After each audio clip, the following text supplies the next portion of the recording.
Hi friends, welcome back to தகவல் Canada. இன்றைக்கி நம்ம எங்கே வந்திருக்கோம்னா டொரண்டோவில் மாபெரும் அளவில் நடக்கக்கூடிய கார் ஷோ பார்க்க தான் வந்திருக்கோம்.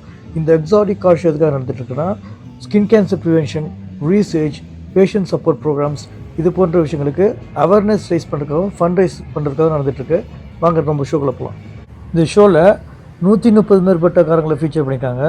அதுலேயும் வெரைட்டிஸ் பார்த்திங்கன்னா luxury cars, exotic cars, classic cars, so அது போன்ற பலவிதமான கவர்ச்சிகரமான காரங்களை ஃபீச்சர் பண்ணியிருக்காங்க. அதான் பார்த்துட்டு இருக்கோம் பாருங்கள், எப்படி இருக்கு பாருங்கள், எவ்வளோ அழகாக இருக்கு பாருங்கள். ஸோ இது மட்டும் இல்லாமல் என்டர்டெயின்மெண்ட்டும் கொண்டு வந்திருக்காங்க பாருங்கள். டான்ஸ், மியூசிக், டிஜே அது இதுன்னு எல்லாம் கொண்டு வந்திருக்காங்க. ஒரு நல்ல வைப்ரண்ட் ஃபீல் மற்றவங்களுக்கு கிடைக்கணுன்றதுக்காக, ஷோவோட இது உற்சாகமாக இருக்கணுன்றதுக்காக பாருங்கள். ஆட்டம் பாட்டம் கொண்டாட்டம் சொல்கிற மாதிரி இங்கே பாருங்கள். ராக் மியூசிக்கு, ஜாஸ் மியூசிக், என்ன மியூசிக்னு தெரியல, எல்லா மியூசிக்கும் கலந்து ஒரு அடி அடிக்கிறாங்க பாருங்கள். ஆனால் கூட்டம் அப்படி இருக்குன்னா, சென்னையில் இந்த டி நகர்லலாம் கூட்டம் வரும் பாருங்கள். அந்த ஃபெஸ்டிவல் டைமில் போக முடியாது, அந்த அளவுக்கு போக அப்படியே கூட்டம் கூட்டிகிட்டே போகிற பாருங்கள். இப்படி இருக்குது பாருங்கள், நடக்க முடியல. நானும் இடிக்கடிக்கு தான் நடந்துகிட்ருக்கேன். இப்படிப்பட்ட ஷோஸில் நம்ம ஊரில் நம்ம நாட்டில் பார்க்குறது வந்து ரொம்ப ரேரான விஷயம். நான் அங்கே இருக்கிற வரைக்கும் நான் இப்படி ஒரு ஷோவை பார்த்ததில்ல. ரொம்ப அபூர்வமான விஷயம்னு சொல்லலாம். எவ்வளோ பிரம்மாண்டமான கோடிக்கணக்கான ரூபாய் உள்ள காரங்கள்லாம் பார்க்க முடியும் பாருங்கள். இந்த ஷோ வந்து மார்னிங் 9லேருந்து ஈவினிங் 5 PM வரைக்கும் நடக்கும். ஆனால் க்ரௌட்லலாம் பார்த்திங்கன்னா குறையிறது தெரியாது. இது என்னதான் இவங்க பார்த்துட்டு போனாலும் அடுத்தடுத்த ஆளுங்க வரும்போது பார்க்குறதுக்கு அப்படியே அந்த க்ரௌடு சுற்றி முழுக்க க்ரௌடே இந்த வைப்ரண்ட்டாக இருக்குது பாருங்கள். அப்படியே இருக்கிற மாதிரி இருக்கும். காருங்களை பிடிக்காதவங்க இருப்பாங்களா, அவங்களால வாங்க முடியாத அடுத்த விஷயம். ஆனால் அந்த கிரேஸ், அந்த அட்ராக்ஷனு, அதுதான் இந்த க்ரௌடுக்கு அதுதான் காரணம்னு நினைக்கிறேன் நான். அதோட லேட்டஸ்ட் கலெக்ஷனை கூட பார்த்துடலாம், அங்கே இங்கேன்னு பார்த்துடலாம். ஓல்டு மாடல்ஸ் வந்து பார்க்குறது வந்து ஒரு அபூர்வமான விஷயம் இல்லையா, ரொம்ப ரேர் இல்லையா கிளாசிக் மாடல்ஸ்லாம் பார்க்குறதுக்கு. அதுதான் விழுந்தடிச்சு வந்து பார்த்துட்ருக்காங்க நினைக்கிறேன். கிளாசிக் மாடலாக இருந்தாலும் அந்த காலத்தில் இது வந்து லேட்டஸ்ட்டான, அந்த காலத்தில் விலையும் அதிகமாக தான் இருந்திருக்கும். இப்போ எப்படி லேட்டஸ்ட் மாடல்ஸ்லாம் வந்து கோடிக்கணக்கில் இருக்கும், அதே மாதிரி தான் இந்த காருங்களும் அந்த காலத்தில் இருந்திருக்கும். கனடாவில் எனக்கு என்ன பிடிச்ச விஷயம்னா பார்த்திங்கன்னா, ஏதாவது ஒரு நம்ம ஷோ ஈவெண்ட் ஏதாவது ரோட்லேயே நடக்கிற விஷயமா இருந்தாலும் பாருங்கள், அந்த ஸ்ட்ரீட் ஃபுட்லாம் எடுத்து வந்து போட்டாங்க. அந்த ட்ரக்கு, அந்த ஃபுட் ட்ரக் இருக்கு இல்லையா, அதெல்லாம் எடுத்துகிட்டு வந்து போட்டுறாங்க. இந்த ஸ்ட்ரீட் ஃபுட் பார்க்கலாம், ரிஃப்ரெஷ்மெண்ட்ஸ் பார்க்கலாம். ஸோ நம்மளுக்கு வந்து அவைலபிளாக கிடச்சிருது. இந்த சாப்பாடுக்காக தேடி தெரிஞ்சுக்கிட்டு இருக்குது எவ்வளோ, எங்கள் கடை இருக்குது, அங்கே இருக்குது, அங்கே நடந்துட்டு இருக்குது எவ்வளோ. சும்மா ஷோவாக ரேண்டமாக வந்து பார்க்குறாங்க, போகிற போக்கில் வந்து பார்த்துட்ருக்காங்க. பார்க்குற இடத்துலையே அந்த இடத்துலையே ஒரு இன்ஸ்டண்ட்டாக நம்மளுக்கு கிடச்சிருது. ஆனால் நினச்சி பாருங்கள், என்ன தான் இவ்வளோ பிரம்மாண்டமான கார் இருந்தாலும் க்ரௌடே இல்லைன்னு எங்களாம் நம்மளுக்கு பார்க்குறதுக்கு எப்படி இருக்கும். விலாகுக்கும் அது நல்லா இருக்காது. அதுதான் போன வீடியோவில் கூட நான் சொல்லிகிட்டு இருந்தேன். போன விலாகில் நீங்கள் பார்த்துருப்பீங்க, பாருங்கள். பார்க்கலன்னா டிஸ்டிலரி டிஸ்ட்ரிக்ட்னு சொல்லிட்டு ஒரு விலாக் போட்டிருப்போம். அதில் பெருசாக எதிர்பார்த்த அளவில் இருக்கிற க்ரௌடு முதல்ல வரல.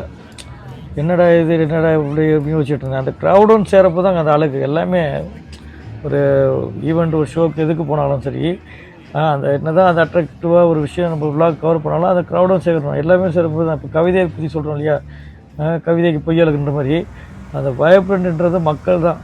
அந்த கிரே கலர் கார் இருக்கு இல்லையா பாருங்கள், அந்த BMW மாடல் தான். அந்த எம்ப்ளம் இல்லைன்னா பேட்ஜ்னு வாங்க, இந்த BMW போட்டிருக்காங்களே இதில். ஸோ இதெல்லாம் வந்து பழைய படங்கள் நம்ம பார்த்துருக்க வாய்ப்பு இருக்குது. ஆனால் நான் கவனித்ததில்லை, அந்த எம்ஜிஆர் அவங்களோட படங்களை கவனிச்சு இல்லை, மற்ற காரெலாம் கவனிச்சிருக்கேன் பழைய மாடல். இது வ்ளாகில் வந்து ஆல்ரெடி கார் ஷோ இதெல்லாம் நம்ம கவர் பண்ணியிருக்கோம்.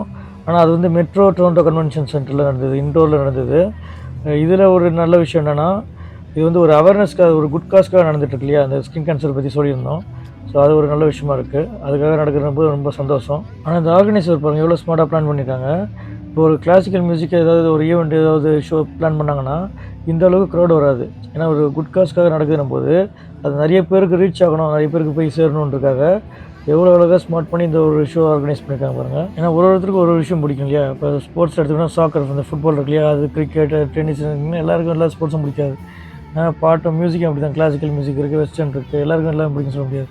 ஆனால் இப்படி ஒரு கார் ஷோ ஆர்கனைஸ் பண்ணும்போது எல்லாருக்கும் பிடிக்கக்கூடிய விஷயம் அது மட்டும் இல்லை. அதுலேயே மியூசிக்கும் வச்சுருக்காங்க. ஒரு சைடில் கிட்டார் மியூசிக் போயிட்டுருக்கு, டான்ஸ் போயிட்டுருக்கு, இப்போ மியூசிக் போயிட்டுருக்கு, டான்ஸும் போயிட்டுருக்கு. அப்படி இப்படின்னு எல்லாம் ஒரு கலந்த மாதிரி ஒரு விஷயம். அப்படி ஒரு ஷோ எவ்வளோ நல்லா இருக்கும், என்ஜாய் பண்ணிட்டு இருக்க மாதிரி. இப்போ நீங்கள் டொரண்டோவில் இருக்கிறீங்க, இல்லாட்டி டொரண்டோக்கு வர போகிறீங்கன்னா, வர மாதிரி இருக்குன்னா, ஒரு வருஷமாக இப்படியான ஷோ ஏதாவது ஒன்று எங்கேயாவது ஒரு இடத்துல, இதே இடத்துல நடக்கட்டியும் எங்கேயாவது ஒரு இடத்துல நடந்துகிட்டு தான் இருக்கும். கண்டிப்பாக மிஸ் பண்ணாதீங்க, கண்டிப்பாக போய் பாருங்கள். ஏன்னா பாருங்கள், லைஃப்பில் ஒரு மனுஷனுக்கு ஏதாவது ஒரு ஸ்ட்ரெஸ் இருக்கும். இப்போ இங்கே வந்து பார்க்குறீங்க பாருங்கள், ஒரு மக்களையும் பாருங்கள், யாராவது முகத்தில் ஏதாவது ஒரு சோகம் தெரியுதா. ஏன்னா இப்படியான ஷோக்கு வரும்போது அந்த ஸ்ட்ரெஸ் ஃப்ரீ ஆகிடுவாங்க. ஸ்ட்ரெஸ்ஸே இல்லாமல் போய்ட்டு மறந்துடும். இந்த மக்களோட ஒருத்தரோட முகத்துலேயும் அவ்வளோ சந்தோஷம். எல்லாம் ஒரு ஃபோட்டோவே எடுக்க முடியல, வீடியோ எடுக்க முடியல. நின்று பாருங்கள், இப்போ போய்ட்டு முன்னாடி போய் நின்று எடுக்கலாம்னு நினைக்கிறேன், எடுக்க முடியலை. பின்னாடி நின்றுக்கிட்டு இப்போ ஃபோனை தூக்கி வச்சு நின்றுட்டு எடுத்துகிட்ருக்கேன். அந்த அளவுக்கு விழுந்து கட்டி பார்த்துட்ருக்காங்க. வந்திருக்கவங்க எல்லாருமே யூடியூபரோ விளாகர்ஸோ கிடையாது. இருந்தாலும் அவங்க பாருங்கள் மற்ற கேமரா, டிஜிட்டல் கேமரா, அது இது எல்லாமே கொண்டு வந்திருக்காங்க. ப்ரொஃபஷனல் கேமரா எடுத்துகிட்டு வந்து ஏதாவது ஒரு ஃபோட்டோ எடுத்துக்கிட்டு வீடியோ எடுத்துக்கிட்டு அவங்களோட ஃபேஸ்புக், இன்ஸ்டாலேயே போடுவாங்க இல்லையா, அவங்களுக்கு ஒரு சந்தோஷம். அந்த அளவுக்கு ஒரு சந்தோஷமாக இருக்குது. இந்த ஷோ வந்து மறக்கடிச்சிருக்கு மற்றவங்களோட கவலைங்களை அப்படின்னு சொல்லலாம். அதுக்காக என்னடா ஒரு முறை வந்து எல்லாம் சரி ஆகிடுமான்னு தோணும். அப்படி கிடையாது. இருந்தால் அட்லீஸ்ட் ஒரு வருஷம் ஃபுல்லாக வேலை அது இதுன்னு போயிட்டு பிஸி லைஃப்பில் வாழ்ந்துட்டுருக்கோம். அட்லீஸ்ட் வருஷத்தில் ஒரு முறையோ 2 முறையோ அப்படியான வரும். ஆனால் தொடர்ன்ற ஒரு நல்ல விஷயம் இருக்குது. இந்த சம்மர்னு வந்துருச்சுன்னா இந்த ஜூன், ஜூலை, ஆகஸ்ட் இருக்கு இல்லையா, அந்த செப்டம்பர் வரைக்கும், செப்டம்பரில் ஆட்டம்னு வாங்க, இங்கே ஃபால்னு சொல்லுவோம்.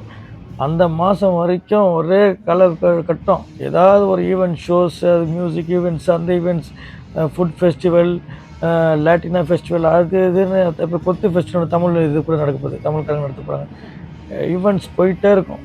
மெயினாக இந்த ஜூன் செகண்ட் வீக்கோ தேர்ட் வீக்னு நினைக்கிறேன். அதில் இருந்து செப்டம்பர் இந்த சொன்னாலே ஃபால் ஆட்டம் சொன்னாலே அந்த மாதம் வரைக்கும் நடந்துக்கிட்டே இருக்கும். முக்கியமாக சம்மர் டைமில் நடந்துகிட்ருக்கும். ஜூன், ஜூலை கண்டிப்பாக நடக்கும். ஆகஸ்ட் வரைக்கும் பார்க்கலாம். ஏதாவது ஒரு ஈவெண்ட்ஸ் போயிட்டு இருக்கும். ஏன்னா அதுக்காக நடத்துகிறாங்க. அப்படின்னா வின்டர் டைம்லலாம் இங்கே இப்படிலாம் வரவே முடியாது. இல்லை தெரியல உங்களுக்கு, குளிர் காலத்தில் எல்லாம் போய் வீட்டுக்குள்ளே போய் உட்காந்துருவாங்க ஹீட்டர் போட்டுட்டு. வேலைக்கும் போவாங்க தான், வேலை வீடு வீடு வேலை, ஸ்ட்ரெஸ் லைஃப் தான், வெளிநாட்டுன்னு சொல்கிறது தான். ஸோ இந்த மாதிரி ஈவெண்ட்ஸ், அதாவது சம்மர் டைமில் வந்துருச்சுன்னா ஈவெண்ட்ஸை மிஸ் பண்ண மாட்டாங்க. வின்டர் டைமில் முகத்தில் ஆடாது. அதுக்காக சோகமாக இருக்காங்கன்னு சொல்ல முடியாது. பார்க்குறதுக்கு அப்படி இருக்கும் அந்த குளிர் காலத்தில். சம்மர் டைமில் தான் அவ்வளோ ஹாப்பியாக இருப்பாங்க பார்க்குறதுக்கு. எவ்வளோ லைவ்லியாக இருக்குது பாருங்கள் இந்த ஷோஸ்லாம் பாருங்கள். பார்க்கும்போது உங்களுக்கு தெரியுது இல்லையா?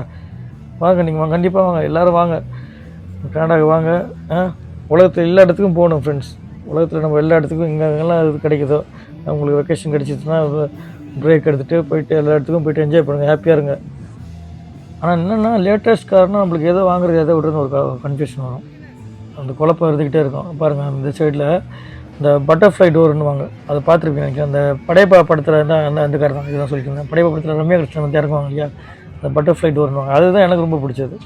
சில பேருக்கு ஃபெராரி பிடிக்கும், ஒரு ஒருத்தருக்கு ஒரு இது ரொம்ப பேஷனேட் இந்த கார். இது நிறைய செலிப்ரிட்டிஸாக இருக்கட்டும், காமனர் கூட சில பேர்கிட்ட கார் கலெக்ஷன்ஸாக இருக்கும். சில பேர் ஒரு 4-5 கார் வச்சுருப்பாங்க, சில பேர் 14 கார் வச்சுருக்கவங்க கூட இருக்காங்க. ஏன்னா காரை பொறுத்த வரைக்கும் நம்மளுக்கு இந்த கார் போதும், அந்த கார் போதும், இது இருக்கட்டும் அது இருக்கட்டும் தோணாது. ஒரு காரை விட ஒரு கார் பெட்டராக இருந்துகிட்டே இருக்கும். ஏன்னா ஃபீச்சர்ஸும் அதிகமாக இருக்கும்.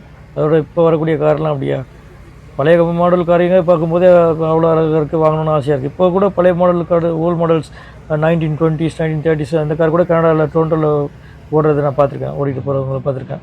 ஸோ அப்படி இருக்கும்போது லேட்டஸ்ட் கார்ஸ் சொல்லணுமா, எந்த காரையும் யாருகளையும் விட்டு வைக்க மனசே வராது. நம்ம ஆசைப்படுறது எதுக்காக? நல்ல ட்ரெஸ்ஸுக்கும் காருக்கும் தான். நல்ல ஸ்டைலாக ட்ரெஸ் பண்ணிட்டு போனால் அதே மாதிரி நல்லா நம்மளுக்கு போட்டிருக்க ட்ரெஸ்ஸுக்கு ஏற்ற மாதிரி கார் இருக்குன்னு ஆசைப்படுவோம் இல்லையா, அதுதான் இங்கே பார்த்துட்ருக்கோம். ஒரு பிராண்ட் நியூ கார் எடுத்துக்கிட்டோன்னா 10 வருஷத்துலேருந்து 15 வருஷம் தான் உழைக்கும். 2,50,000 கிலோமீட்டர்லேருந்து 3,20,000 கிலோமீட்டர் வரைக்கும் ஓட்டலாம். ஆனால் பாருங்கள், அது ஒரு நிரந்தரம் இல்லாத ஒரு விஷயம் தானே. வீடு கூட நம்ம வாங்கினோன்னா எத்தனை வருஷம்னா இருக்கும். ஆனால் கார் அப்படி கிடையாது. என்ன தான் நிரந்தரம் இல்லாத விஷயமா இருந்தாலும் அதை வாங்கணுன்ற ஆர்வம், ஆசை, அட்ராக்ஷன் வந்து எல்லாருக்கும் இருந்து தான் இருக்குது. அதுதான் கார் வந்து அப்படி ஒரு மயக்கக்கூடிய ஒரு பொருளாக இருக்குது. என்ன தான் ஈவெண்ட் ரோட்லேயே நடந்தாலும் ரெட் கார்பெட்லாம் போட்டு நம்மளை எவ்வளோ கவனிக்கிறாங்க பாருங்கள். லேம்போர்கினி டியாப்பில் தான் பார்த்துட்ருக்கோம். இது டோர் வந்து சிஸ்டர் டோர்ஸ் சொல்லுவாங்க. எவ்வளோ அழகாக அந்த ஸ்போர்ட்டி லுக்கில் இருக்குது பாருங்கள், அட்ராக்டிவாக இருக்குது பாருங்கள். சைட் வியூவும் ரொம்ப அழகாக இருக்குது பார்க்குறதுக்கு.